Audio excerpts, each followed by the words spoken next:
너는 방주에 창을 만들되 위에서부터 1규빗 안에 그것을 완성하고 방주의 문은 방주 옆으로 내며 그것을 아래층, 둘째층, 셋째층으로 만들지니라.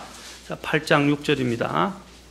자, 같이 봉독하겠습니다. 시작. 40일이 지난 뒤에 노아가 자기가 만든 방주의 창을 열고 기도하겠습니다. 하나님 아버지, 오늘 이 시간에도 주님을 사랑하여 또 주님께 경배하기 위해서 또 주의 나라에 같이 모였습니다.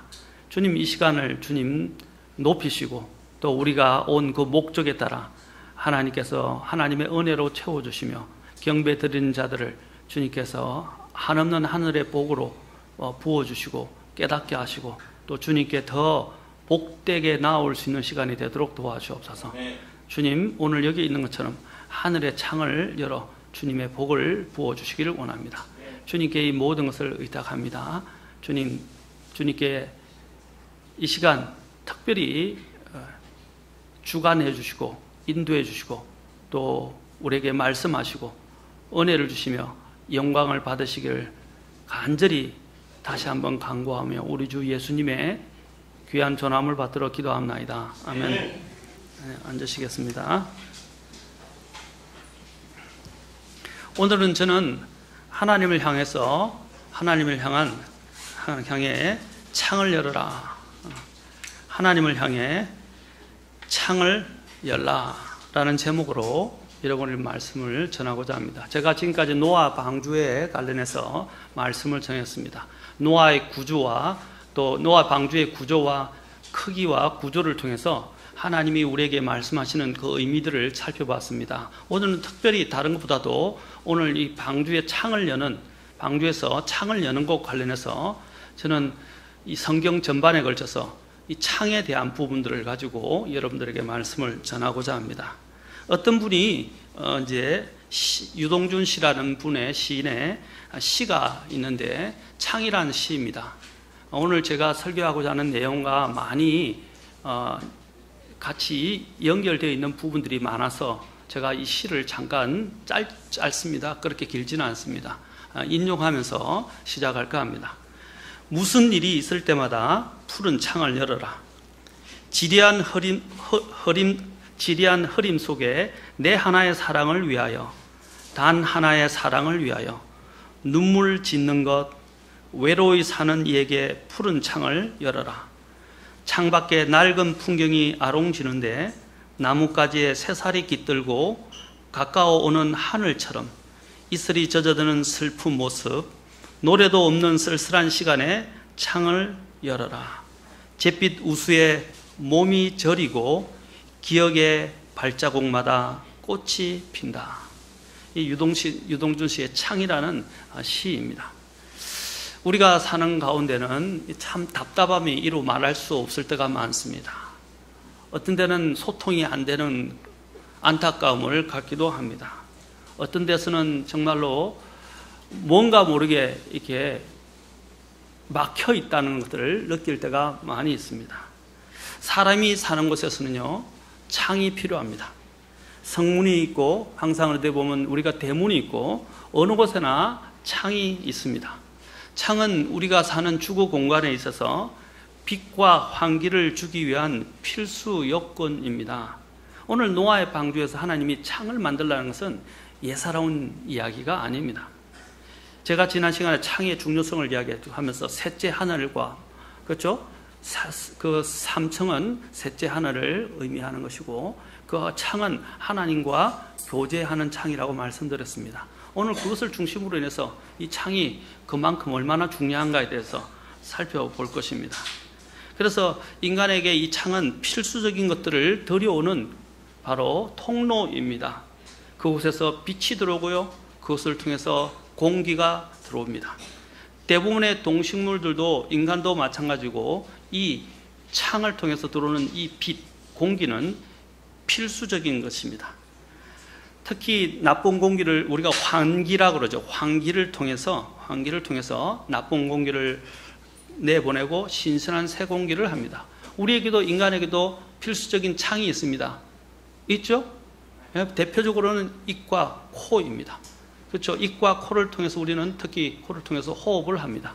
호흡을 통해서 어떻게 합니까? 좋은 공기를, 필수적인 몸에 필요한 공기를 신선한 공기를 받아들이고 또 안에 있는 노폐물들과 더불어서 그렇죠? 공기를 통해서 내보냅니다. 이 호흡도 하나의 창을 통해서 연결되는 것입니다. 하나님께서 이 코라는 창을 우리에게 주신 것은 참으로 감사합니다. 코를 통해서 하나님께서 생명의 호흡을, 숨을 불어넣으셨고 또한 우리로 그것으로 인해서 살게 하셨습니다. 우리의 호흡을 거두어 가시면 우리는 끝나는 것입니다. 호흡에 이 코를 통한 창이 제대로 안 되면 건강에 문제가 생깁니다. 마찬가지로 이 창은 그 정도로 우리의 생활에 있어서 또 인간의 몸에 있어서도 굉장히 중요한 역할을 하는 것이라고 할 수 있습니다. 자, 창을 통해서 우리는 빛의 광채를 받아들이기도 하고 보온을 하기도 하고 환기도 시키고 또한 여러 가지 필수적인 것들을 우리가 공급받습니다. 또 햇빛은 특히 이렇게 굉장히 중요한 역할을 하죠. 창은 바로 이 햇빛을 통과하게 합니다. 다음에 제가 빛에 대해서 하나님이 세상의 빛에 대해서 좀 다루고 설교를 할 예정이지만 여러분 우리가 이 빛은 인간에게서 그 어떤 것과도 비교할 수 없는 중요한 역할을 합니다. 특히 이 빛은 어떤 것을 합니까? 우리 신진대사를 활발하게 만들어줍니다. 비타민 필수적인 인간에 있어서 비타민 D가 필요한데 특히 D3라고 합니다. 비타민 D3가 이 햇빛을 통해서 섭취할 수 있는 것입니다. 이 비타민 D는 뼈를 더 튼튼하게 또 햇빛을 통해서 비타민 D를 형성하게 되고 뼈를 또 튼튼하게 만들게 됩니다. 그리고 우리 몸속에 멜라틴이라는 물질이 이 햇빛을 받아들이고 대사 에너지를 활동하는 데 쓰는 대사 활동을 하는 데 쓰이는 에너지를 만들어 줍니다. 그리고 또한 이것은 특히 우울증을 가진 환자들에게 있어서 빛은 대단히 중요합니다. 또 이 빛은 또한 어떤 역할을 합니까? 살균 역할을 하기도 합니다. 그렇죠? 살균 역할을 합니다. 그래서 우리가 이 빛에 너무 많이 잘못된 노출해서 뭐 피부암이나 피부 화상이나 또 문제가 생기기도 하지만 적당한 시간에 이런 노출과 햇빛을 받는 것은 우리 몸에 있어서 필수적입니다. 여러분도 알지만 식물도 빛이 없으면 살 수가 없습니다. 광합성 작용이라는 것을 우리가 잘 알고 있지만 이는 모든 동식물을 비롯해서 인간에게 있어서 필수적인 것이 빛입니다. 이 빛을 우리에게 통과하게 하고 그 빛을 누리게 할 수 있는 것이 바로 이 창을 통해서라는 것입니다. 바로 이 노아의 창에 하나님께서는 이 창을 노아의 방주에서 창을 만들게 하셨습니다. 이 노아의 방주의 창은 믿음과 소통과 소망의 창이라고 할 수 있습니다. 먼저 노아는 하나님의 말씀에 순종해서 방주에 창을 만들었습니다. 하나님께 그는 여닫는 이 시기를 잘 알고 있었어요. 하나님께서 그를 방주에 넣어주시고 또 방주에 그 창을 만들게 하시고 나중에 노아가 이제 물이 줄어들고 그들이 이제 밖으로 나갈 수 있는가를 확인하기 위해서 바로 방주에서 창을 열었습니다. 물론 하나님께서 아마 특별하게 방주가 닫혀 있는 가운데서도 잠수함처럼 그것이 어떻게 환기가 될 수 있도록 하나님께서 장치를 아마 설계도를 보여주실수라고 저는 확신을 합니다. 물론 그런 방법으로 호흡이 가능했지만 너무 오랫동안 이 빛을 보지 못하게 될 때 오는 그 위험성은 우리가 잘 알지 않습니까? 하나님께서 아마 노아의 방주에서 빛이 그렇게 많이 들어올 수 없는 상황경이었어도 불구하고 하나님께서 노아의 방주를 통해서 그를 그리고 그의 가족들을 거기에 있는 동물들을 지켜주신 것을 우리는 확신할 수 있습니다. 그러나 인간이 언제까지 그렇게 살아가면서 하나님이 만들어주신 자연의 이러한 혜택을 누리지 못하면서 살도록 기적적으로 역사하지만은 않으십니다. 그래서 하나님께서는 나중에 방주가 이제 아라산에 머물러서 이제 하게 됐을 때 하나님께서는 그 창을 열고 하나님께서 그 노아로 하여금 그곳에서 새로운 세상을 볼 수 있도록 만들어 주셨습니다. 하나님께서는 이 노아에게 하나님의 지시를 받고 하나님이 내리게 될 그 비와 또 하나님께서 내리실 재앙의 그 홍수들을 경고하시면서 방주를 만들라고 명령하셨고 또한 창을 만들라고 내라고 말씀하셨습니다. 바로 노아가 만든 이 창은 노아가 방주에 있는 동안에 하나님과 영적으로 교통하는 바로 통로가 되었던 것입니다. 방주의 문은 하나님께서 닫으셨습니다. 창을 여는 동안 방주를 할 때 여러분 문을 누가 닫아주셨죠? 만들고 하나님이 닫으셨어요. 그리고 비가 오는 동안에는 하늘 향해서 나와 있는 이 창을 열 수가 없었습니다.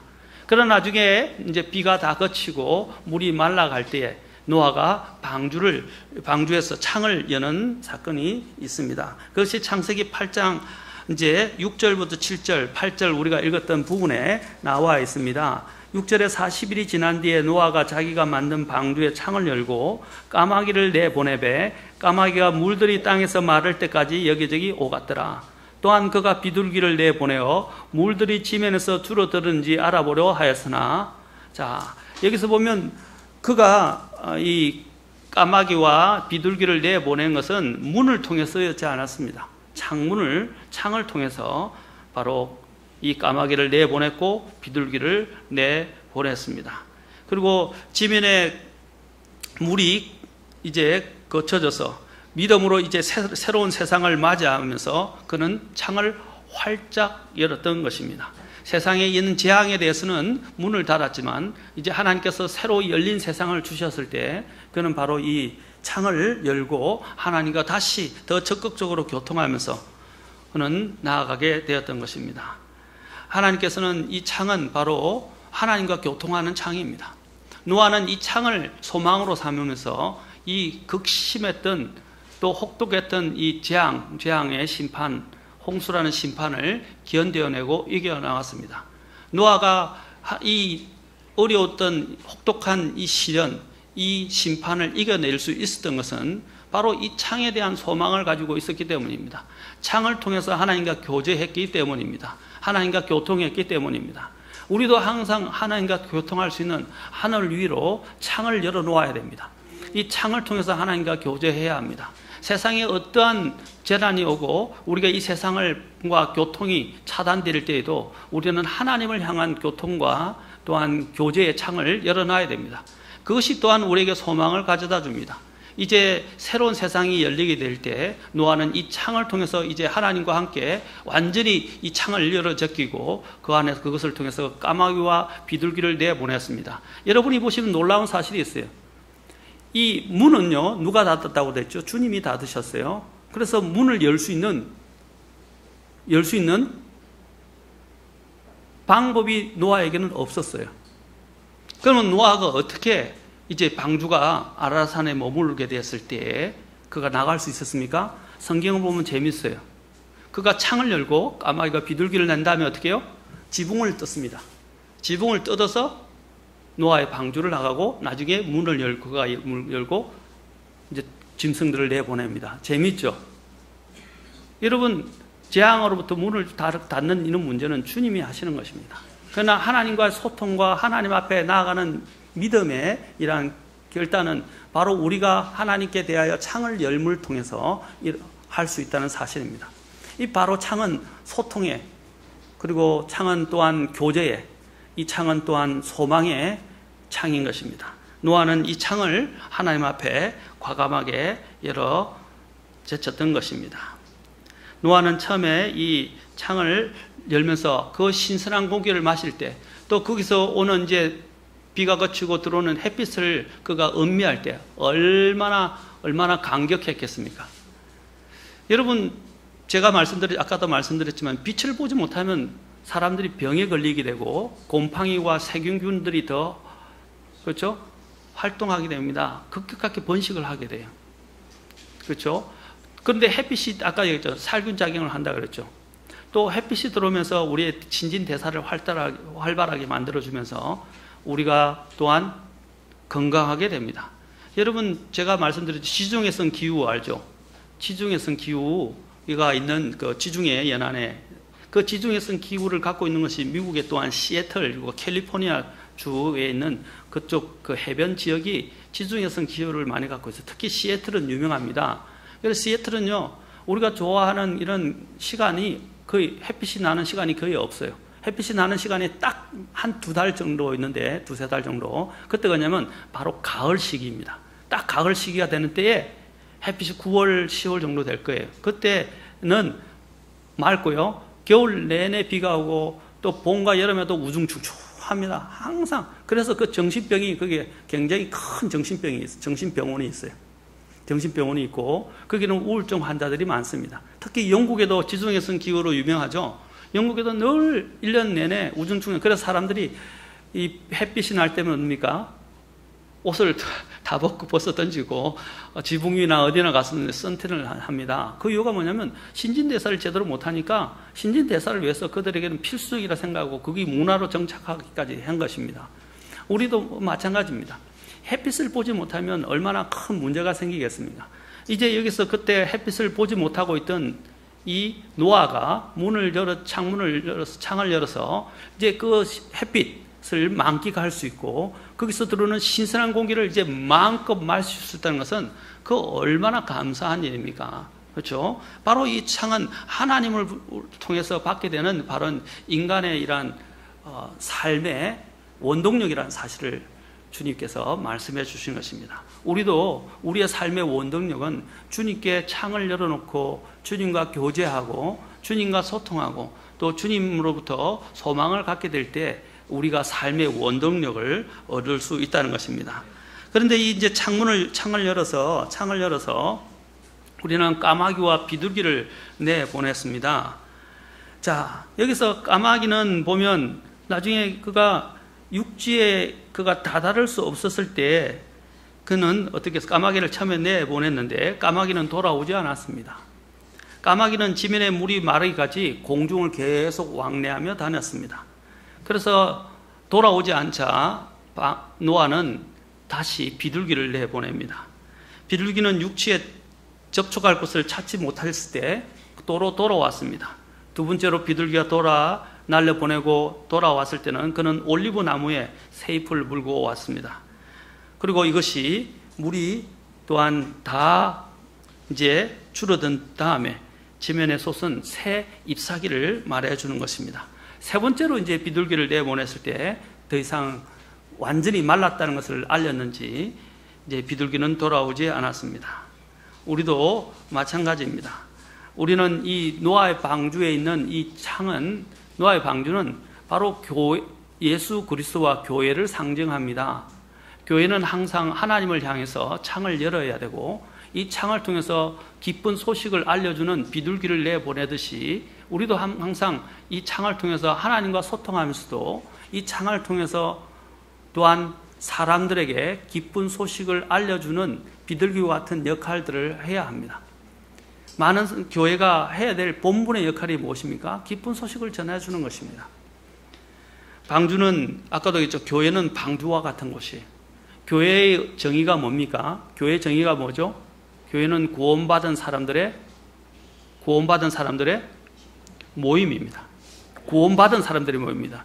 여러분, 우리가 이야기하는 지역교회는 이제 구원받은 사람들이 모여지는 하나의 모임인데 이 안에는 우리가 하나님만 아시죠? 구원받지 않은 사람들도 있을 수 있어요.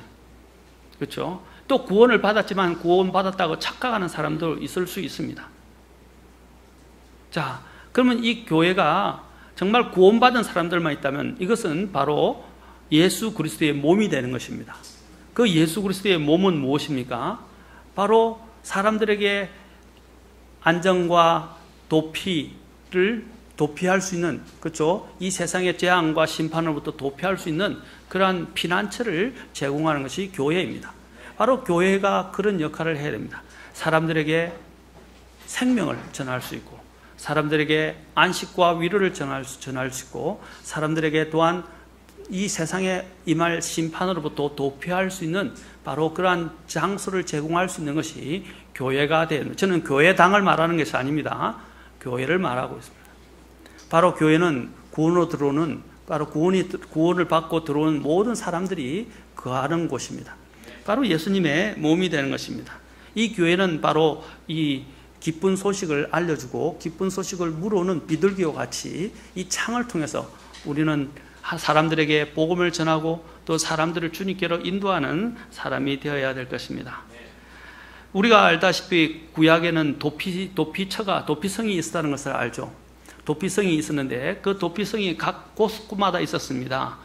고의가 아니라 성경에서는 고의의 제선에 대해서는 하나님께서는 말씀하시지 않았어요. 부지 중에, 그렇죠? 우리가 어두워지는 가운데 범죄한 사람을 살인한 사람들이 그 도피처로 도망했다가 그 도피성에서 그 당시에 제사장이 살아있을 동안은 그가 나올 수 없었지만 그가 죽으면 그가 나올 수 있었습니다. 대제사장이 살아있는 동안은 어떻게 했죠? 그 도피처에서 그는 안전하게 거할 수 있었던 것입니다. 그럼 마찬가지로 우리 교회가 그와 같은 이 도피처와 같은 역할을 합니다. 이 세상의 죄인들이 죄를 용서받고 또 죄 안에서 안전하게 거할 수 있는 바로 도피처를 제공하는 것이 교회가 해야 할 일입니다. 바로 이 방주의 창을 항상 열어놓고 우리는 하나님과 교통하면서 또한 사람들이 이 교회 방주 안으로 들어오도록 해야 할 것입니다. 두 번째로 우리는 성경에서 창을 볼 수 있는데 그것은 기생 라합의 창입니다. 기생 라합은 어떻게 했습니까? 이제 여러분들이 잘 알고 있지만 그곳에 기생 라합이 있었던 곳에 대해서 이제 여호수아서 2장에서 잘 이야기하고 있었습니다. 자, 라합이 여호수아서 2장 18절로 잠깐 가보겠습니다. 18절부터 21절까지 잠깐 가서 보겠습니다.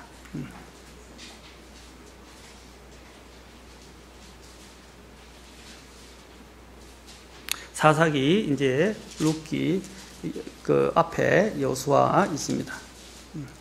자, 2장에 보면 이제 그 내용이 잘 나옵니다. 자, 라합이 정탐꾼들을 이제 여리고로 보내게 됩니다. 2장 1절에 나와 있죠. 자, 여기 보면 눈의 아들 여호수아가 엄밀히 정탐하려고 시팀에서 두 사람을 보내며 이르되 가서 그 땅과 여리고를 엿보라 하며 그들이 가서 라합이라는 이름의 장녀의 집에 들어가 거기 머물더라. 그런데 이제 누가 밀고를 했는지 이 탐지한 사람들이 들어왔다는 것을 그 여리고의 왕이 알게 되었습니다. 그 여리고 왕이 이제 라합에게까지 사람을 보내서 그 사람들을 찾아서 끌어내라고 이야기를 했습니다. 그 정탐꾼들을 끌어내라고 했습니다. 자, 어두워졌을 때 그 라합이 그들을 숨겨주고 난 다음에 이제 6절에 보면 그러나 그녀가 이미 그들을 집의 지붕으로 데려가 올라가 자기의 이미 지붕에 가지린 쌓아놓은 아마 줄기로 그들을 숨겼더라 라고 말하고 있습니다. 그 다음에 2장 18절로 가봅시다. 그래서 나중에는 어떻게 하냐면 이제 그가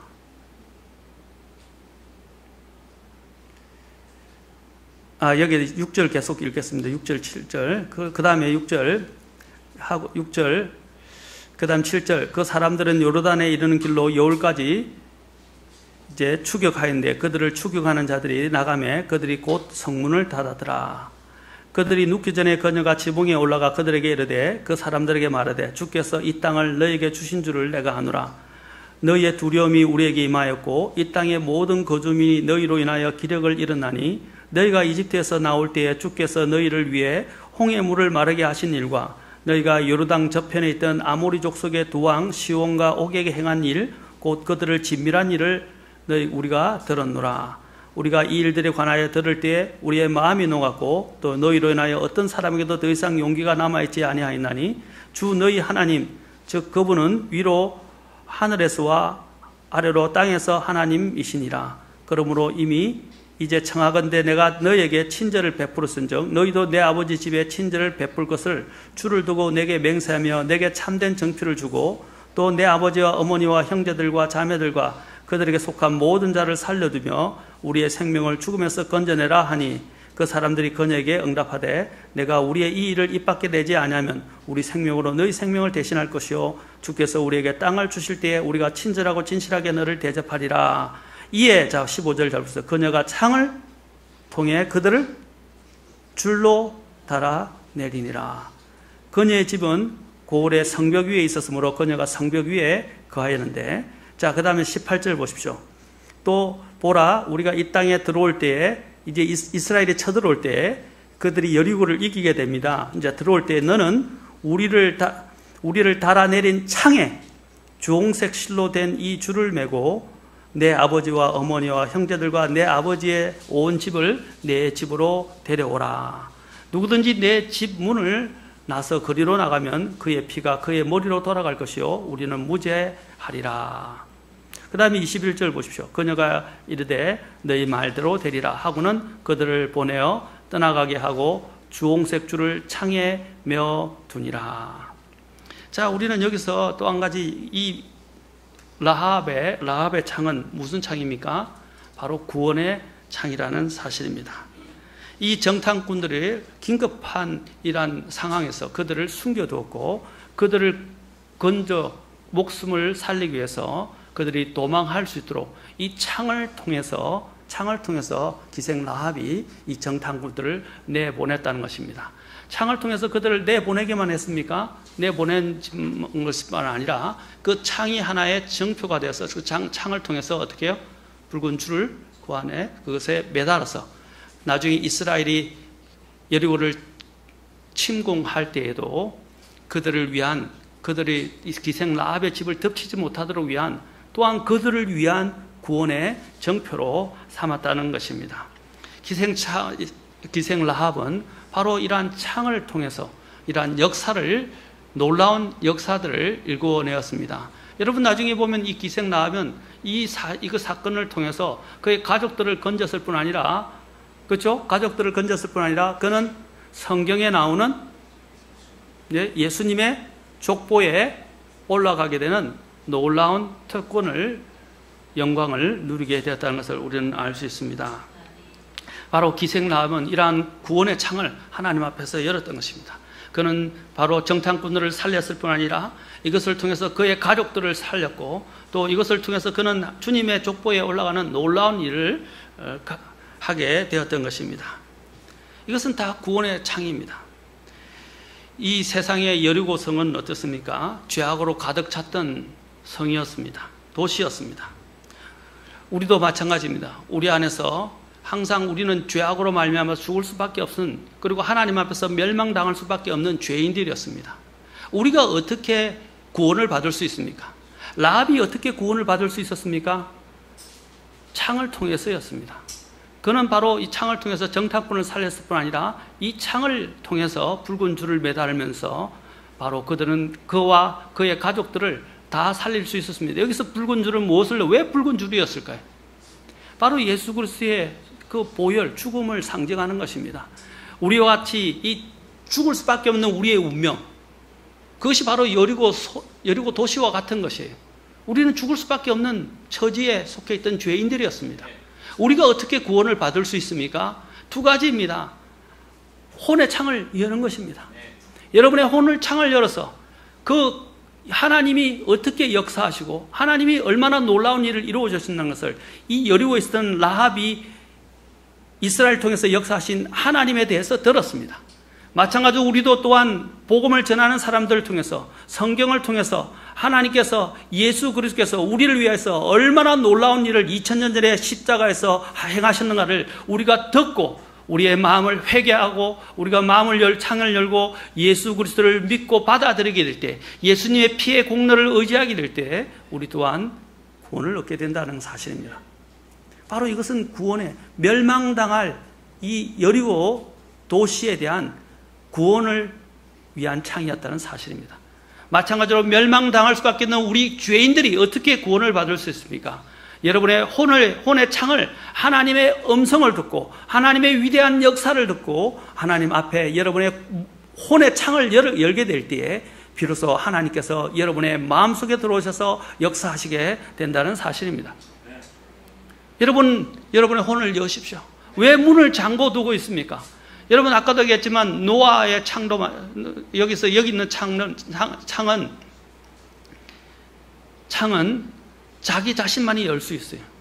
여러분 특히 보면 히브리서 4장 12절하고 데살로니가 전서 5장 23, 24절에 나오는 여러분 하나님이 역사하는 순서가 다릅니다. 자, 데살로니가전서 5장 23절 24절에서 이야기할 때 보면 너희 영과 혼과 몸이 하나님 앞에서 온전히 이제 흠없이 발견되기를 원한다가 되었어요. 자, 그 보면 영이 먼저 나옵니다. 하나님이 우리에게 역사하시는 방법은요, 영을 통해서 역사하십니다. 왜냐하면 하나님은 영이시기 때문에 우리는 영과 진리로 주님께 경배해야 되고, 영이 우리가 거듭나야 되는 이유가 거기에 있는 거예요. 우리가 다시 태어나고 거듭나야 하는 이유는 하나님이 영이시기 때문에 영과 함께 교제를 하게 됩니다. 그렇죠? 그래서 하나님이 역사하시는 방법은 영, 혼, 몸을 통해서 역사하세요. 그러나 인간이 하나님 앞에 나아가는 방법은 인간은 개별적인 인격체입니다. 인격체 맞습니까? 이 개별적인 인간의 인격체가 하나님과 교제하기 위해서는요, 이 마음의 혼이 문을 걸어 잠그고 있으면 하나님이 들어오실 수 없어요. 어떻게 됩니까? 인간이 이 혼의 문을 활짝 열어놓을 때 하나님이 처음에 들어오셔서 우리 안에 죽었던 영을 살리시고, 하나님이 그 영에 자정을 하시며 영을 통해서 우리의 혼을 통제하시고 혼을 통해서 우리의 육신을 통제하시는 거예요. 이게 영적인 법칙이에요. 그래서 우리의 혼이 문을 잠그고 있다면 하나님이 들어오실 수가 없어요. 그래서 요한계시록 3장에도 보면 이런 말씀이 나오죠. 내가 문에 서서 문을 두드리니 누구든지 내 음성을 듣고 문을 열면 내가 그에게로 들어가. 누가 문을 열죠? 내가 문을 열어야 되는 거예요. 혼의 문을 열어야 됩니다. 여러분의 혼의 창의 문을 여러분들이 열지 않으면 안 돼요. 이것은 믿음의 창입니다. 바로 믿음의 창, 믿음으로 여러분의 혼의 문을 활짝 열어젖힐 때 주님께서 들어오시게 되는 것이죠. 그래서 히브리서 4장 12절에 보면 뭐라 했어요? 하나님의 말씀은 살아있고, 그렇죠? 생명력이 있으며 양날 달리는 어떤 것보다 더 예리해서 어떻게 해요? 너희 혼과 영과 관절과 골수를, 왜 혼이 찔림을 받아야 내가 어떻게 할꼬 하면서 혼의 문을 열고 주님의 그 말씀과 음성을 듣고 주님을 받아들이게 되는 거예요. 혼이 찔림을 받아야 돼요. 여러분의 하나님의 말씀으로 찔림을 받고 여러분의 문을 활짝 여셔야 돼요. 오늘 여러분들이 주님께 문이 닫혀 있다면 하나님이 열 수가 없어요. 하나님은 인격적이기 때문에 여러분의 혼을 열려고 하지 않습니다. 여러분이 이 혼의 창을 활짝 열어놓으셔서 주님이 들어오도록 역사하셔야 돼요. 그래야 주님이 여러분의 영 안에 자정하시고 그리고 중심이 되셔서 영을 통해서 혼을 통제하시고 혼을 통해서 여러분의 육체까지 통제하시는 것입니다. 여러분, 이 구원이 우리에게 오기 위해서는 여러분의 혼의 창을 여셔야 됩니다. 기생 라합이 바로 자신의 이런 창을 통해서 구원의 역사가 일어났던 것처럼 여러분의 혼의 창을 하나님을 향해서 활짝 복음을 향해서 열어 놓으시기 바랍니다. 그것이 여러분에게 구원을 주는 유일한 통로입니다. 세 번째로는 우리는 또한 구원과 관련해서 미갈의 창을 볼 수 있습니다. 이 구원의 창과 관련해서 미갈의 창을 볼 수 있는데 사무엘상 19장 12절에 보면 미갈이 어떻게 했습니까? 사울의 손을 피해서 다윗이 피신을 하게 됐을 때 그녀가 지혜롭게 어떻게 했습니까? 자는 것처럼 이제 침상에 베개 대신 염소털로 베개를 놓고 옷으로 그것을 덮어놓고 다윗은 어떻게 했습니까?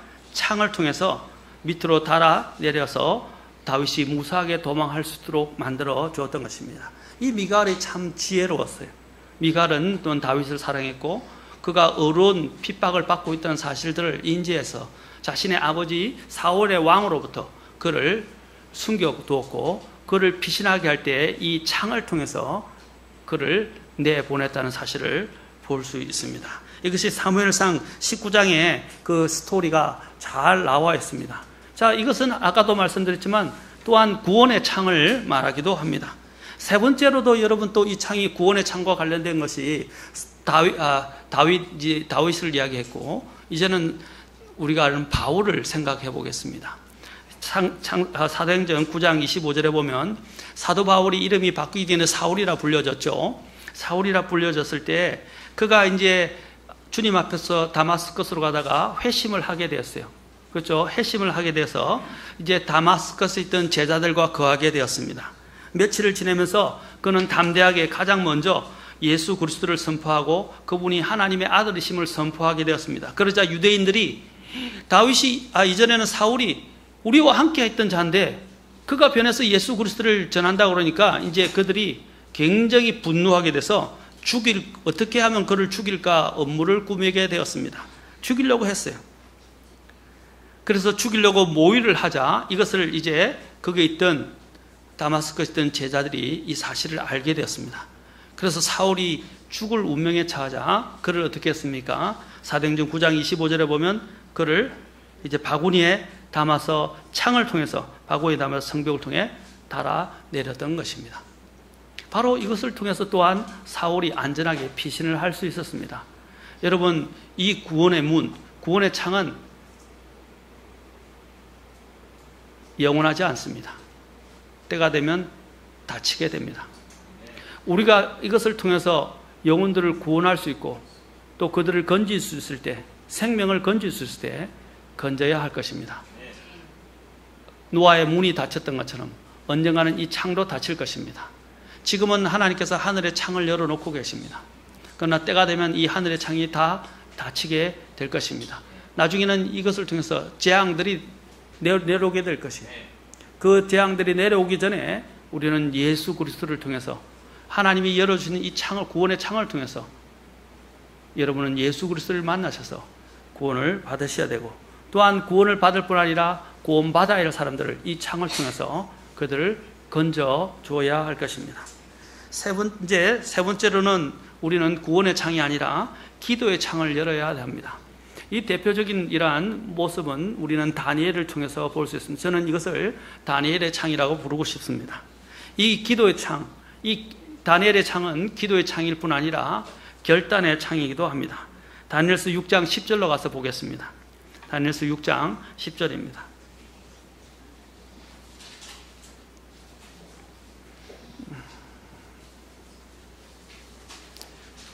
오늘 설교 제목이 뭐였죠?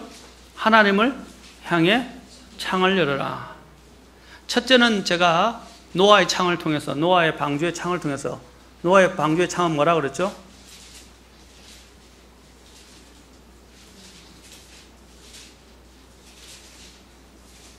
믿음의 창, 소통의 창, 소망의 창이라고 말씀을 드렸습니다.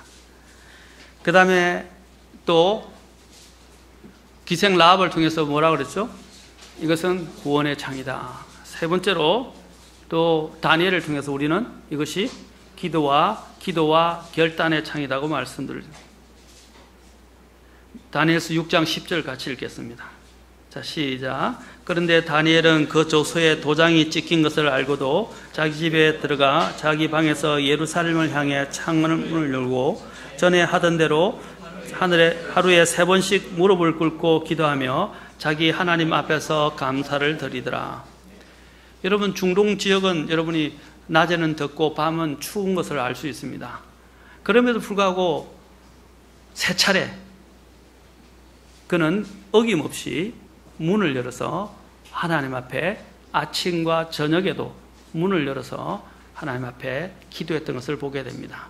10절에 보면, 아까도 10절에 그 중간에 보면 뭐라고 되어 있냐면 그가 어떻게 해서 창문을 열고 어디를 향해서 열었다고 그랬어요? 예루살렘을 향해서. 나중에 이 부분에 조금 말씀을 드리겠습니다. 그리고 또한 뭐라고 그랬어요? 전에 하던 대로. 그는 한 번은 열지 않았어요. 어떻게 했다고요? 성경에서 주님은 우리에게 뭘 명령하셨어요? 기도하라. 그런데 기도할 때 어떻게 하라고 그랬어요? 쉬지 말고 항상 기도하라 라고 말씀하셨어요. 여기 있는 다니엘도 어떻게 했어요? 늘 하던 대로 예루살렘을 향해 기도의 창을 열었습니다. 그때 왕은 이 당시에 그때 왕이 조서를 내렸을 때 그것은 이 기도하는 사람은 하나님께서 그를 어떻게 했어요? 죽인다고 말씀하셨어요. 그런데도 다른 신에게 그렇죠? 기도하지 말라고 했어요. 그럼에도 불구하고 다니엘은 어떻겠습니까? 그 이야기를 귀담아 듣고 그 위협을 고려하지 아니하고 예루살렘을 향해서, 예루살렘은 어떤 곳입니까? 하나님이 계신 곳입니다. 이스라엘에게 있어서 성전은 대단히 중요한 거예요. 왜냐하면 그것이 하나님이 임재하는 곳이고 하나님의 영광이 있는 곳이고 그들의 모든 것들이 다 그들이 이 성전을 향해 있었습니다. 그들은 1년에 3번 그들이 예루살렘에 모든 남자들은 와서 하나님께 경배를 해야 했을 뿐 아니라 그들은 이 또 예루살렘에 와서 3번씩 하루에 정기적으로 기도를 해야 했습니다. 시편 55편 17절에 보면 저녁과 아침과 정오에 내가 기도하고 크게 부르짖으리니 그분께서 내 음성을 들으시리라. 시편에서도 3번을 이야기하고 있죠. 특히 역대하서 6장 38절에 보면 주님께서 또한 솔로몬 왕을 통해서 명령하신 것이 있어요. 뭐냐면 솔로몬 왕이 명령한 게 솔로몬 왕이 하나님 앞에서 기도하는 것을 보게 됩니다. 어떤 기도입니까? 이스라엘 백성들이 범죄해서 어느 곳으로 가고 어떤 재앙을 만나고 또 어떤 하나님의 징계를 받게 되고 또 포로로 끌려갈 때에도 어떻게 하냐면 역대하 6장이 나오는데 6장이 쭉 나옵니다. 예루살렘을 향하여 어떻게 해요? 그들이 회개하고 기도하면 하나님께서 그들의 기도를 들으시고 용서하시고, 그렇죠? 심지어는 포로된 데서 돌이키기까지 하게 하시겠다고 약속을 하셨어요. 가장 근본적인 것은 뭐냐면 기도를 들으시고 용서하시겠다고 하셨어요. 그래서 이것은 중요한 하나의 약속이고 또 솔로몬이 이렇게 기도를 했고 성경에서도 명하기 때문에 다니엘은 이 약속의 근거에서 하나님을 향해서 항상 이 기도의 창을 닫지 않았다는 것입니다. 시간이 되면 그가 전에 늘 하던 대로 하루에 3번씩 예루살렘을 향해서 창을 열고 하나님 앞에 기도를 했습니다. 자, 창을 열었을 때 그 조건이 어떠했죠? 그 상황이 어떻게 되었죠? 왕이 조서에다가 뭐 했어요? 다른 신에게 기도하거나 경배를 하면 사실 이 조서를 갖게 된 이유가 그 주변에 있었던 신하들이 이 다니엘을 시기했기 때문입니다. 너무 잘되고 주님 앞에서도 뿐 아니라 왕에게 신임을 받게 되니까 그들이 시기를 해서 왕이 조서를 찍게 만들었던 거예요. 그러나 다니엘은 어떻게 했습니까? 이게 조서에 찍힌 대로 그가 기도를 하게 되면 그의 생명에 위협이 옵니다. 그럼에도 불구하고 그는 어떻게 했습니까? 거기서 굴하지 않았어요. 그는 하나님 앞에 해야 될 자신의 본분과 의무를 다했어요. 이것은 또한 다니엘서 1장에 있는 것처럼 이것은 다니엘의 결연한 의지를 보여주는 것입니다. 여러분도 하나님 앞에 이런 결단이 필요해요. 기도의 창을 여셔야 됩니다. 어떠한 환경에서도 항상 진리의 사람은 세상 사람으로부터 모함과 시기와 또한 반대를 받기 마련입니다. 위험을 받기 마련입니다. 여러분, 이것은 죄와 타협하지 않는 창이었습니다. 이 기도의 창은 죄와 타협하지 않는 창이었어요. 그리고 이것은 또한 하나님 중심적인 창이었습니다. 그가 예루살렘을 향해서 창을 열었다는 이유는 뭡니까? 그의 마음이 항상 하나님을 향해, 하나님이 계신 곳을 향해 열려 있었다는 사실을 말해주는 것입니다. 이것은 또한 그의 결단의 창입니다. 그것은 아까도 얘기했죠? 항상 하나님 앞에서 그는 감사하면서 어떠한 환경에서도 굴하지 않고 하나님을 향해서 바로 그는 이 창을 열었던 것입니다. 그는 이 창을 열어놓고 무릎을 꿇고 주님 앞에 기도했습니다. 사자굴이 예비되었어. 그 나중에 보면 그가 어디에 들어가게 됩니까? 이 일로 인해서 사자굴에 사자도 어떤 사자들이냐면 굶주린 사자들이었어요. 정말로 굶주렸어요. 사자들이 심지어는 그 굶주린 사자들 나중에 보면 이 그를 모함했던 자들이 사자굴에 던져지게 되죠. 다니엘의 건짐을 받고 던질 때 사자들이 얼마나 굶주렸는지 땅에 떨어지기 전에 점프를 해서 그 먹잇감을 취해서 그들을 취해서 그대로 다 활키고 잡아먹은 것을 보게 됩니다. 얼마나 굶주린지 알 수 있겠죠. 그런데 다니엘이 그 속에 들어가게 됐어요. 그런데 하나님께서 역사하셔서 그 사자들을 어떻게 해요? 마치 순전한 이런 아주 얌전한 강아지처럼 가만히 앉아있도록 만들어 주셨어요. 하나님 놀랍지 않습니까? 여러분, 기도의 창에, 기도의 이 능력을 이야기해 주는 것입니다. 여러분들이 기도를 쉬면 안 돼요. 우리가 지금 새벽 기도에 대해서 제가 언급했지만, 사무엘이 이스라엘을 위해서, 이스라엘이 세상 이방들처럼 왕을 구하게 되고 하나님의 신정 통치를 거부하고 세상의 왕을 구하게 돼서 사울이 있게 되었어요. 그렇죠? 사울을 구해서 왕을 주셨을 때 이제 사무엘이 그 이스라엘 백성들에게 말합니다. 내가 너희를 위하여 기도하기를 쉬는 죄를 짓지 않겠다라고 이야기했어요. 그래서 주님께서는 우리에게 쉬지 말고 기도하라고 그러셨어요. 사랑하는 성도 여러분, 여러분 기도의 창을 다루시면 안 됩니다. 기도의 창은 하나님부터 권능을 끌어오는 것입니다. 하나님부터 생명을 끌어오시는 거예요. 여러분 혹시 여러분의 삶 속에서 기도의 창이 닫혀 있지 않습니까? 오늘 하나님은 이 경우를 통해서 여러분이 기도의 창을 열라고 말씀하십니다. 우리는 이 세상을 어떻게 살아야 합니까? 다니엘처럼 기도의 창을 열어야 합니다. 기도의 창을 통해서 이 세상을 이길 수 있는 힘을 얻어야 합니다. 사람들은 이 세상 속에서 이 세상을 향해서 창을 열어놓고 이 세상의 수단과 방법을 통해서 이 세상을 살아가려고 합니다. 여러분 그 세상을 향해서 열려있는 창은 무엇을 말합니까? 하나님의 능력이 들어오지 않습니다. 하나님과 교제할 수 없는 창입니다. 그 세상을 통해서 세상의 온갖 제약들이 교회 안으로, 여러분의 가정으로, 여러분의 마음속으로 들어오고 있습니다. 여러분이 하늘을 향해서, 하나님을 향해서 기도의 창을 열어야 되는데 기도의 영을 여는 대신에 세상을 향한 창을 열고 있습니다. 여러분 이 세상의 창이 열리게 될 때 온갖 제약들이 들어오고 유혹이 들어오고 시험이 들어오고 범죄가 들어옵니다. 하나님께서는 노아에게 말씀하셨죠? 위를 향해서, 하늘 위를 향해서 창을 내고 옆에 있는 문은 다 닫아라 그랬어요. 제가 말씀드렸죠. 세상과 분리된 모습을 이야기합니다. 세상과 차단된 것입니다. 세상을 차단했던 두 가지 이유에 대해서 말씀드렸죠.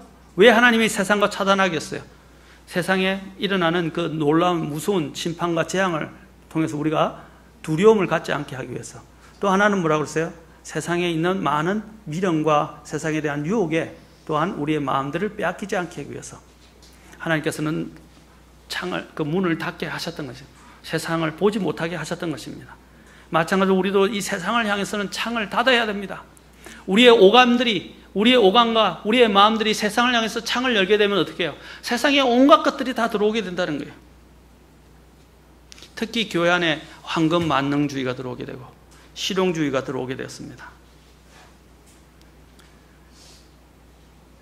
사랑하는 성도 여러분, 세상이 추구하는 그런 철학들과 세상이 추구하는 그러한 생활 방식들을 들여오지 마십시오. 엊그제 제가 여러분 카톡으로 교회 채팅방에다가 스마트폰의 폐해에 대해서 올려놨습니다. 저도 결단을 했습니다. 요즘 집에 가서는 요즘 저도 저녁에 가급적이면 제가 이제 노트북으로 뭐 공부를 하거나 또 중국어 듣고 또 좀 제가 설교를 듣거나 하는 공부하는 것 외에는 요즘 다른 걸 잘 안 봅니다. 그리고 스마트폰을 통해서 정말 뉴스를 볼 때도 있지만 가급적이면 스마트폰을 이제 손에서 떼려고 합니다. 저부터 실천을 해야죠. 우리 자녀들에게. 그래서 책을 요즘 많이 봅니다. 집에서도 책을 놓고 저녁에 가서나 새벽기도 갔다 와서 새벽에 기도하고 나서 집에 가서도 책을 먼저 보고 성경 읽고 책을 봅니다. 제가 한다고 해서 우리 자녀들이 당장 바뀔 거라고 생각은 하지 않습니다. 그러나 제가 꾸준히 이러한 모습으로 제가 먼저 솔선수범하고 바뀌면 우리 아이들이 바뀌기라고 생각됩니다. 아이들이 바뀌지 않는 것은 첫 번째는 부모가 바뀌지 않기 때문입니다. 부모가 먼저 바뀌어야 돼요. 부모들이 세상을 향해서 창을 열어놓고 있어요. 세상에 온갖 것들이 들어오는데도 무방비한 상태로 열려 있습니다. 그러니까 어떻게 됩니까? 우리 아이들은 말할 것도 없어요. 아이들이 가장 누구를 통해서 배웁니까? 부모를 통해서 배웁니다. 먼저 부모를 통해서 배워요. 부모의 기도하는 모습, 성경 보는 모습, 책 보는 모습, 그 모습을 좀 보여주십시오. 아예 이 눈의 창을 통해서 들어오는 것이 부모가 경건한 그리스도인의 삶을 살아가고 하나님을 경외하는 삶, 하나님을 섬기는 삶을 보게 하십시오. 그러면 아이들의 눈의 창을 통해서 배웠던 것이 통해서 아이들이 또한 이 세상에 대한 부분들을 끊어낼 수 있는 힘을 기르게 됩니다. 또 여러분이 기도의 창을 통해서 하나님께 기도했던 그 기도가 응답을 받아서 어떻게 됩니까? 응답을 받아서 우리 자녀들이 또한 주님 앞에서 바르게 세워질 수 있습니다. 여러분, 기도의 창을 여십시오. 세상을 향해서 창을 열지 마십시오. 세상의 소리에 대해서 창을 열지 마십시오. 창을 닫으십시오. 노아가 문을 닫아서 열 수 없었던 것처럼 세상을 향한 창을 닫으십시오. 그리고 하나님을 향해서 창을 여시고 그리고 기도의 창을 열기 바랍니다. 많은 사람들이 세상의 문을 열다가 유혹에 빠지기도 하지만 좌절하고 심지어는 우울증에 빠지고 있습니다. 이 세상 사람들의 이 창은, 세상의 창은 뭡니까? 온통 서로 비교하고 세상의 것들에 대한 탐욕과 욕심들과 또한 여러 가지 이 문란한 것들로 가득 차 있습니다. 우리가 세상에 열려 있으니까 세상 속에서 자꾸 서로를 비교하게 되는 거예요. 세상을 가보십시오. 친구들 자리에서 가면 다 이야기하는 게 뭐예요? 가장 세 가지: 건강 문제, 부동산 문제, 새로운 유행, 연예인 문제, 그 다음에 자녀 문제, 그렇죠? 그런 문제들이 다 주를 이루고 있습니다. 여러분, 그런 것들을 보게 되면, 그런 것들을 듣게 되면 어떤 유혹이 오죠? 자꾸 그 사람들하고 비교하게 돼요. 그러면서 뭐냐면 자기가 누리고 하나님의 복 받은 거 많은데, 이제 여자들이 만약에 그런 모임에 가면 돼. 나는 뭔가 자꾸 부족한 것이 있는 것처럼 보이는 거예요. 하나님은 우리에게 만족할 걸 주셨어요. 이브의 문제가 뭐죠? 이브에게는 하나님이 지상 낙원을 주셨어요. 그런데 이브가 마귀의 속삭임에 귀를 기울이고 그 이야기를 들었을 때 그는 어떻게 했어요? 부족한 것이 있는 것처럼 느꼈어요. 만족이 사라지게 된 거예요. 만족이 사라지게 되었어요. 여러분들이 이 세상 사람들을 자꾸 만나게 되면요, 하나님을 향한 만족감이 없어지게 됩니다. 사탄은 그것을 뺏어가요. 그래서 여러분들이 경건한 삶을 살려면 내가 죄를 이길 수 없고 세상 사람들의 유혹을 이길 수 없을 만큼 내가 믿음이 약하다 그런다면 그런 세상 사람들의 모임에 안 가는 게 가장 좋은 방법이에요. 모임을 정리하십시오. 내가 그들에게 복음을 전하고 내가 그들이 말하는 유혹에 전혀 흔들리지 않을 수 있는 믿음이 확고하게 있다면 그때로 나가세요. 그렇다고 해서 제가 가서는 안 될 장소에 가라는 건 아닙니다. 예? 나이트 클럽에 간다든지 술집에 간다든지 그런 노래방에 간다, 그렇게는 하지 마세요. 노래방에 가는 건요, 그냥 가족들끼리 하고 하세요. 예? 가족들끼리 가세요, 가려면. 저는 노래방 안 갑니다. 그리고 우리 아이들도 안 보냅니다. 그런데 간다 그러면 세상 친구들하고 하지 말시고요, 그냥 가족들끼리 가서 건전하게 하세요. 다 죄로 빠지게 되는 문이지 않습니까? 통로이지 않습니까? 세상에 대해서 문을 닫으십시오. 과감하게 닫으십시오. 그 세상의 창을 여니까 절망도 오고 낙심도 오고 비교하니까 자꾸, 그렇죠? 탐심도 생기고 또 비교하다가 열등의식을 느끼게 되니까 어떻게 좌절하고 낙심하게 되고 우울증도 찾아 들어오기 시작하고, 모든 것이 바로 세상에 향해서 창을 열었기 때문입니다. 마지막으로 저는 하나님 앞에 교제와 만남의 창을 열으라고 말씀드리고 있습니다. 이것은 술라미 여인의 창입니다. 아가서 2장 7절부터 9절까지 한번 보겠습니다. 아가서 2장 7절부터 9절까지입니다.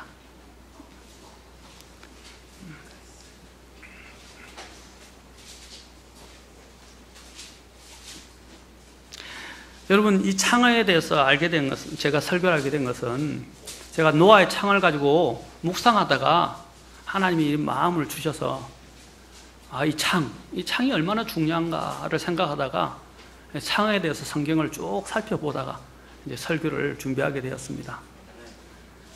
여러분, 술라미 여인의 창, 아가서 2장 7절부터 9절 같이 읽겠습니다. 시작. 오 너희 예루살렘의 딸들아, 내가 노루들과 들의 암사슴들을 두고 너희에게 당부하노니 너희는 나의 사랑하는 이가 기뻐하기 전에는 그분을 흔들지도 말고 깨우지도 말지니라. 나의 사랑하는 이의 목소리로다. 보라, 그분께서 산들 위로 뛰어오시며 작은 산들을 뛰어넘어 오시는도다. 나의 사랑하는 이는 노루나 젊은 사슴 같으니 보라, 그분께서 우리의 담 뒤에 서서 창문으로 들여다보시며 격자창을 통해 자신을 보이는도다. 바로 창을 통해서 누구를 봅니까? 주님을 봅니다. 그리고 주님이 오시는 소리를 듣게 됩니다. 그리고 주님을 만나게 됩니다. 이 술라미 여인은 이 창을 열어야 했습니다. 왜냐하면 자신이 사랑하는 솔로몬 왕이 그녀를 찾아왔기 때문입니다. 여러분, 사랑이 찾아왔을 때, 주님이 달콤한 사랑이 찾을 때 그 사랑에 반응하여 이 창을 통해서 내다보고 창을 열어야 합니다. 왜냐하면 사랑하는 분이 와서 그 창을 어떻게 해요? 지금 여기에 두드린다라고 됐어요. 두드리기 때문입니다. 그것은 하나님의 사랑의 두드림이고, 또한 예수님께서 그 피를 통해서 우리에게 보여주신 그 사랑의 두드림입니다. 노크인 것입니다. 요한계시록 3장 20절, 우리가 아까 제가 인용했지만 요한계시록 3장 20절에서 하나님이 원하시는 게 뭐예요? 고린도서에도 말씀하고 있고 에베소서도 이야기하고 있어요. 하나님을 우리로 부르신 게 빌립보서도 나옵니다. 우리를 어디로 부르셨습니까? 하나님은 우리를 그분과 교제로 부르셨다고 되어 있습니다. 우리와 교제하시기 위해서 우리를 하나님께서 부르셨어요. 하나님은 우리와 교제하시기를 원하십니다. 오늘 여기 있는 솔로몬 왕이 어떻게 했습니까? 거기 있는 술라미 여인과 교제하시기 위해서 찾아오셨어요. 술라미 여인의 해야 하는 일은 무엇이었습니까? 그분이 오시는 그 발자국 소리를 듣고 그 격자창을 통해서 바라보고 그 격자창을 열어서 그분을 맞이하고 그분을 바라보는 것입니다. 그리고 그분과 교제하는 것입니다. 사랑의 교제를 갖는 것입니다. 그런데 여러분, 이런 일이 생겨요. 아가서 5장으로 다시 이제 5장으로 가보겠습니다. 어떤 일이 생깁니까? 여러분들이 이 주님이 교제하시고자 할 때 교제를 하지 않게 되면 어떤 일이 일어나는지를 아가서 5장을 통해서 말씀하세요. 하나님이, 아까 솔로몬 왕은 우리 주 예수 그리스도를 상징합니다.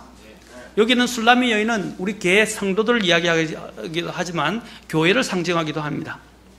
자, 우리가 주님이 오셨는데도 주님에 대해서 제대로 반응하지 않을 때 어떤 일이 일어나는지 아가서 5장 2절부터 6절까지 보겠습니다. 자, 같이 한번 읽겠습니다. 내가 잘지라도 내 마음은 깨어있나니 그것은 문을 두드리시는 나의 사랑하는 이의 목소리로다. 문을 두드린다 그랬죠. 자, 계속 읽겠습니다. 시작. 이르시되 나의 누이, 나의 사랑, 나의 비둘기, 나의 더럽혀지지 아니한 자여, 나를 위해 문을 열어다오. 내 머리에 이슬이 가득하며 내 머리채에 밤에 이슬방울이 가득하니라 하시는도다. 내가 옷을 벗었으니 어찌 그것을 입으리요. 이건 누가 이야기하냐면 5장 3절은 술라미 여인이 이야기하는 겁니다. 자, 주님이 문을 열어다오 하니까 머리에 이슬이 가득한 채, 이슬방울이 가득한 채 문을 열어다 문을 두드리는데 이 여인이 뭐라고 이야기하느냐면 5장 3절, 자, 같이 다시 읽겠습니다. 시작. 내가 내 옷을 벗었으니 어찌 그것을 입으리요. 내가 발들을 씻었으니 어찌 그것들을 더럽히리요. 나의 사랑하는 이가 문구멍으로 손을 들이미심에 내 속 중심이 거분으로 인해 움직였으므로 내가 나의 사랑하는 이에게 문을 열기 위해 일어나니 내 손이 몰락과 함께 내 손가락이 달콤한 냄새를 내는 몰락과 함께 자물쇠 손잡이로 떨어졌도다. 내가 나의 사랑하는 이에게 문을 열었으나 나의 사랑하는 이는 스스로 물러가셨도다. 그분께서 말씀하실 때에 내 혼이 쇠하였나니 내가 그분을 찾았으나 만날 수 없었고 그분을 불렀으나 그분께서 내게 응답하지 아니하셨도다. 여러분, 주님이 오시는 소리를 들 때 특히 왕이에요. 자기의 신랑이에요. 사랑하는 사람이 왔을 때 제때 일어나서 그 소리를 듣고 문을 바로 열어야 되는데 오만 핑계를 대면서 옷을 벗었으니 또 내 발을 씻었으니 이렇게 하면서 더럽히지 않겠다고 하면서 문을 열지 않고 시간을 더디 열게 되니까, 갖게 되니까 어떻게 해요? 신랑이 떠나가 버렸어요. 여러분이 사랑하는 사람이 떠나가면 어때요? 불안하지 않습니까? 저와 여러분들이 주님의 음성에 귀를 기울이고 주님이 교제하시고자 할 때 제때 문을 열지 않으면 어떻게 했어요? 주님이 떠나가십니다. 이것은 구원을 잃어버린다는 의미가 아니에요. 주님과 교제가 끊어졌습니다. 하나님은 우리와 교제하기를 원하십니다. 우리를 그 교제로 교제하시게 하시기 위해서 우리를 부르셨다라고 고린도전서에서 말씀하십니다. 우리 주 예수 그리스도와 교제하게 하시는 분은 신실하신 분이십니다. 그런데 우리가 얼마나 많은 변명으로 주님의 이 달콤한 이 노코 소리를 외면하고 급히 일어나서 그분이 가장 첫 번째 우선순위가 되어야 되는데 그분을 향해서 내 마음을 열지 못했을 때, 여러분도 언제 시기와 질투가 일어나죠? 내 사랑하는 사람이 나에 대해서 최우선을 두지 않고 다른 것들을 더 눈여겨보고 사랑할 때 여러분 어때요? 여러분, 제가 한 가지 여기서 말씀을 드리고 싶은 거예요. 우리 자매님들 제발 말씀드리는데, 자매님들의 가장 첫 번째 우선순위는 남편입니다.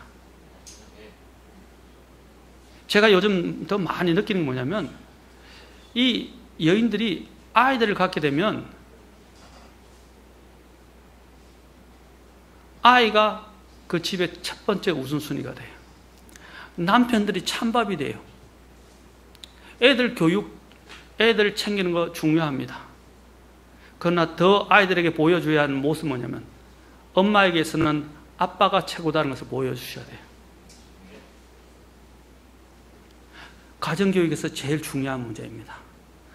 아빠가 세워지지 않는 가정은 무너집니다. 제발 아이 때문에 남편을 찬밥 신세로 만들지 마세요. 아이들을 하다가도 남편이 오면 제일 먼저 남편을 맞이하고 제일 먼저 남편을 대우해 주십시오.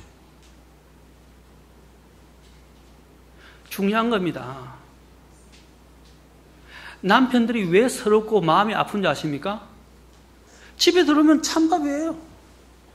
내가 아이 때문에 아이를 위해서, 집을 위해서 이렇게 돈 벌어오고, 물론 뭐 맞벌이 하시는 분도 계세요. 그런데 온데 아내가 자기를 따뜻하게 맞아주지 않는 거예요. 자기의 존재감이 없어지게 됩니다. 또 아내들도 아이들을 너무 앞세우니까 아이들도 남편, 아빠 알기를 우습게 알아요.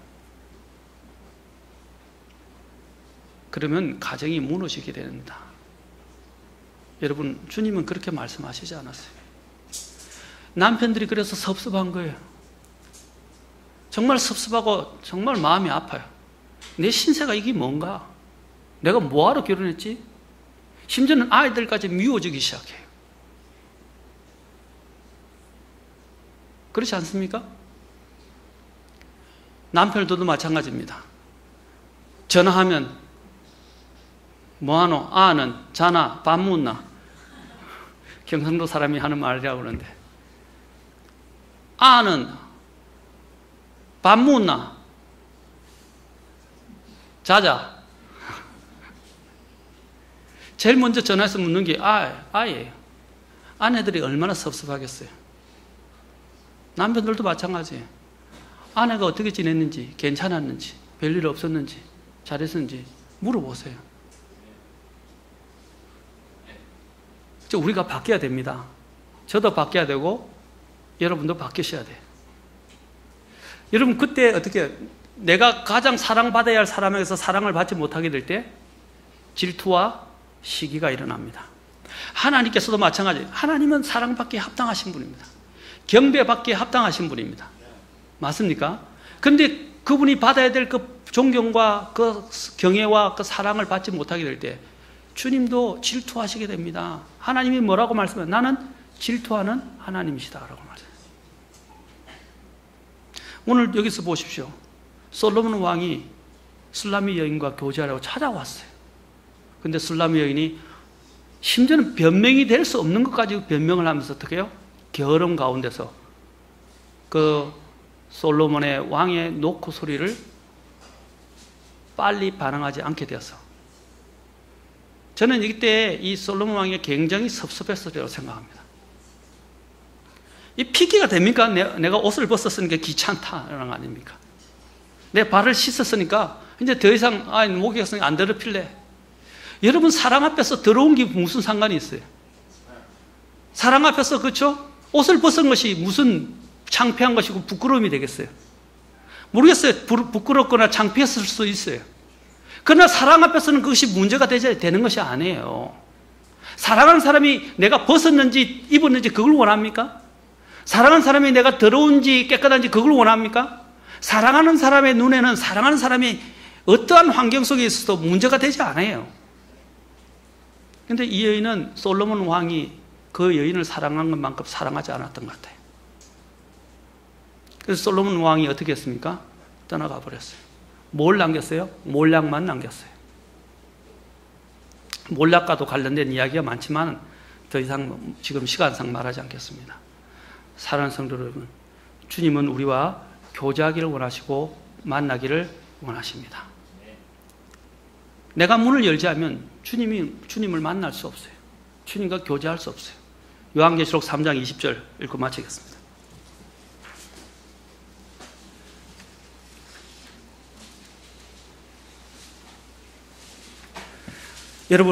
여러분의 신앙 삶에 있어서 예수님을 제일 먼저 두십시오. 여러분은 주님과 함께 먼저 교제하셔야 됩니다. 눈을 뜨고 하나님과 먼저 교제하십시오. 그리고 자기 전에 하나님과 교제하십시오. 하나님은 교제하기를 원하십니다. 자, 계시록 3장 20절 다 같이 한 음성으로 읽겠습니다. 시작.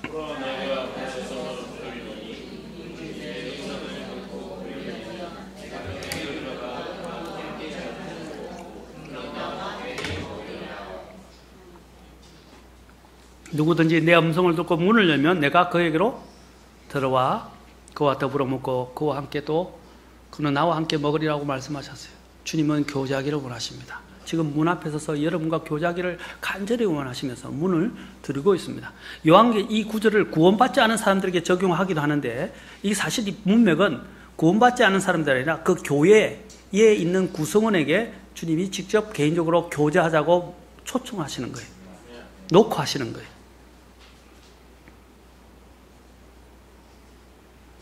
사랑하는 성도 여러분, 주님은 교제하기를 원하십니다. 여러분, 옛날에 찬송가에 보면 이런 찬송가가 있습니다. 주 예수 대문 밖에 기다려 섰으나 단단히 잠가두니 못 들어오시네. 나 주를 믿노라고 그분의 이름 부르나 문 밖에 세워두니 참 나의 수치라. 문 두드리는 손은 못 박힌 손이요 또 가시 멸류관은 그 이마 둘렸네. 이처럼 인내하심 참 사랑이로다. 문 굳게 닫아두니 한없는 내 죄라.